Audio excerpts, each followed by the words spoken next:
सच बताना, क्या आपने कभी ऐसा महसूस किया है किसी के साथ बात करने के बाद, यार मैं कुछ और बोलना चाहती थी पर वो सामने वाला इंसान कुछ और ही समझ लिया। पता नहीं ये बात इतनी ज्यादा कैसे बिगड़ गई, उसको मेरे बात का इतना क्या बुरा लग गया, समझ में ही नहीं आया मुझको। ऐसा कभी आपको फील हुआ है क्या? हम सब लोगों को कभी ना कभी ऐसा फील होता है। पर मैं जानती हूँ, आप जब उस इंसान से बात कर रहे थे आपकी नीयत बुरी नहीं थी, आप उसको दुखी करना नहीं चाहते थे। पर आपके साथ क्या हुआ है, आपके जो शब्द है वो सही जगह पर लैंड नहीं हुए। शायद आपका जो रिएक्शन था वो आपके शब्द के साथ तालमेल नहीं खा रहा था, या फिर आप जो अचानक से चुप हो गए, सामने वाले इंसान को एरोगेंट लगने लगा, या फिर आपने जिस तरीके से बोला, आपका जो टोन था वो उन लोगों को उतना ज्यादा अच्छा नहीं लगा। उनको ऐसा लगा कि आप उन पे इल्जाम लगा रहे हैं। आपने एक कहावत सुनी होगी, communication is the key, communication is the weapon. जो जितना मीठा बोलता है, जितना अच्छा बोलता है, लोग उसके फैन हो जाते हैं। कम्युनिकेशन सिर्फ ये नहीं होता क्या आप बोलना चाहते थे, कम्युनिकेशन साथ ही साथ में ये होता है कि सामने वाला इंसान आपने जो बोला क्या सही सही ठीक ठीक उसी बात को समझा। अगर समझा तो आप एक अच्छे कम्युनिकेटर है, अगर नहीं समझा तो आपके बीच में एक कम्युनिकेशन गैप बन गया, और वो गैप आने वाले समय में और भी बहुत सारे प्रॉब्लम को पैदा करने वाली है। इस वीडियो में हम लोग बात करेंगे 4 इनविजिबल कम्युनिकेशन पैटर्न के बारे में, जो हम लोग जाने अनजाने में हमेशा रिपीट करते हैं। साइकोलॉजिस्ट लोग इस 4 तरीके में ही ज्यादातर कम्युनिकेशन को बांटते हैं, पर ये कोई परमानेंट तरीका नहीं है, बस ये एक पैटर्न है जिसमें हम अक्सर फंस जाते हैं। ये 4 तरीका बताने से पहले, नमस्कार दोस्तों, मेरा नाम सुकन्या झा है। आप लोगों का स्वागत है इनर क्वेस्ट में। मैं इस चैनल के जरिए मेंटल हेल्थ के बारे में लोगों को अवेयरनेस स्प्रेड करना चाहती हूँ, लोगों को मेंटल हेल्थ के इंपॉर्टेंस के बारे में बात करना चाहती हूँ। इस बारे में बात करने के लिए मैं विभिन्न सारे टॉपिक्स पे बात करती हूँ। अगर आपको अच्छा लगे तो प्लीज चैनल को सब्सक्राइब कीजिए, लाइक कीजिए, अपने दोस्तों के साथ जरूर शेयर कीजिए। 4 इनविजिबल कम्युनिकेशन टाइप में सबसे पहला है एक्यूजर टाइप, इल्जाम लगाना। फॉर एन एग्जाम्पल, आपके जो पार्टनर है वो एनिवर्सरी भूल गए या फिर आपका बर्थडे भूल गए।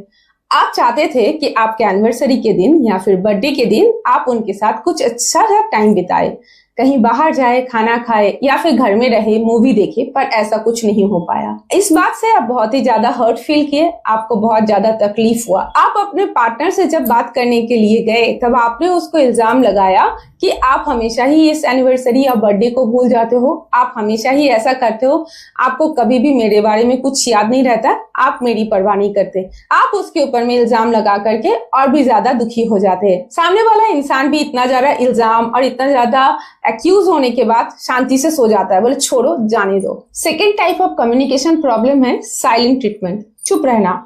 मान के चलिए आपके पार्टनर ने या आपके घर वाले ने आपको ऐसा कुछ बोल दिया जिससे आपके मन को चोट पहुंच गया, आपने उनसे बात करना ही छोड़ दिया।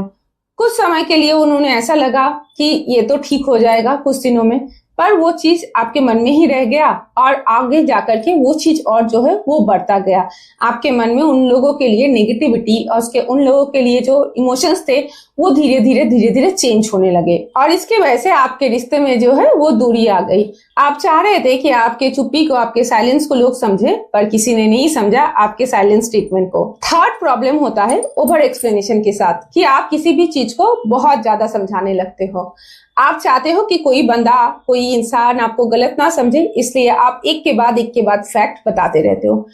ज्यादा समझाने से लोग पहली बात तो बोर हो जाते हैं, दूसरी बात लोगों को ऐसा लगता है कि इतना समझाने का क्या जरूरत है, हम क्या मूर्ख है, हम क्या नहीं समझ पाएंगे।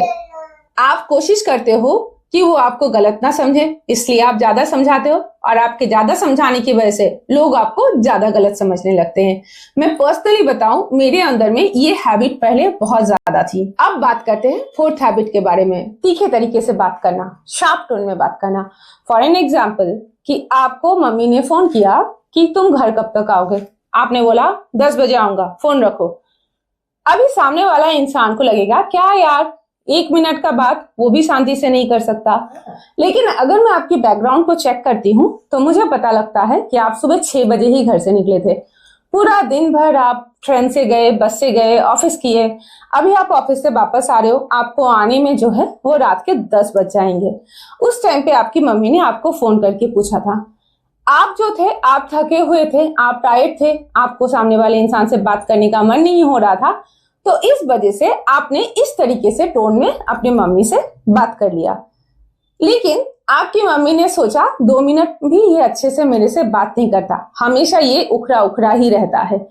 पर क्या आप अपनी मम्मी को ये मैसेज देना चाहते थे, ये मैसेज पहुंचाना चाहते थे? आई गेस आपका जवाब ना होगा। इन सब बातों में एक पैटर्न कॉमन है। अगर आप इस पैटर्न को समझ पा रहे तो कमेंट सेक्शन में बताइए। इन सारे कम्युनिकेशन के तरीके में आप जो फील करते हैं, आप जो सामने वाले इंसान को समझाना चाहते हैं, आपका जो रिएक्शन होता है वो उल्टा होता है। आपका पार्टनर एनिवर्सरी भूल गया तो आप उनको बताना चाहते थे कि मैं हर्ट हूं, पर आपने उन तक क्या मैसेज पहुंचाए कि वो तो जालिम है, वो आपकी परवाह नहीं करता है। आपका बात करने का इंटेंशन चाहे कितना भी अच्छा हो, लेकिन आपका बात करने का टोन, अगर आपका बात करने का तरीका वो अच्छा नहीं होता है तो इंसान जो है वो ज्यादातर टाइम पे आपको गलत ही समझते। बहुत कम ऐसे इंसान होते हैं जो बैठ करके सोचते हैं कि आपने किस इंटेंशन से ये बात कही होगी। आपने हमेशा देखा होगा कोई इंसान जो मीठा बोलता है उसके बहुत दोस्त होते हैं, उसके बहुत फैंस होते हैं, चाहे वो इंसान सही में अच्छा हो या फिर सही में अच्छा नहीं हो। अब बात करते हैं हम लोग सॉल्यूशन के बारे में। तो क्या किया जाए? सबसे पहला देखिए, किसी भी चीज को सुधारने के लिए हमें एक्सेप्टेंस लाना पड़ता है कि हाँ, हमारे अंदर में ये प्रॉब्लम है, हमारे अंदर में ये गलती है। तो सबसे पहले तो आपको एक्सेप्ट करना पड़ेगा। दूसरी जो बात है ना, हम लोग ना हमारी एक अपब्रिंगिंग हुई है, हमारी एक एनवायरनमेंट रही है। हमारे एनवायरनमेंट में सब कोई जोर और ऊंची आवाज में बात करते हैं, तो हमें ऊंची आवाज में बात करना गलत नहीं लगता। पर हो सकता है कि किसी और के एनवायरनमेंट में धीमे बात करना हो, उसको ऊंचे बात करना गलत लगेगा। तो हमारे अंदर में ये बदलाव लाना जो है वो लाना एक टाइम की बात है, उसमें हमें कॉन्शियसली एफर्ट डालने पड़ते हैं। आप बार बार कोशिश करोगे, बार बार आप फेल करोगे एंड उसके बाद वही टाइम कुछ सालों के बाद जाकर के आपके अंदर में ये जो प्रॉब्लम है, ये प्रॉब्लम जो है वो सॉल्व हो जाएंगी। आप किस तरीके से सॉल्व हो जाएंगी? अगर आप टाइम डालोगे, कॉन्शियस एफर्ट डालोगे तो ये प्रॉब्लम आपकी सॉल्व हो जाएगी। जब आप किसी से बात करने से पहले अगर किसी को आप कुछ भी मैसेज पहुंचाना चाहते हैं कि आप सुखी हो, आप दुखी हो, आप उदास हो या कुछ भी हो, अगर आप पहुंचाना चाहते हैं तो फिर आपको एग्जैक्ट इमोशन को नाम देना पड़ेगा। आपको बताना पड़ेगा मैं हर्ट हूं, मुझे दुख हुआ है।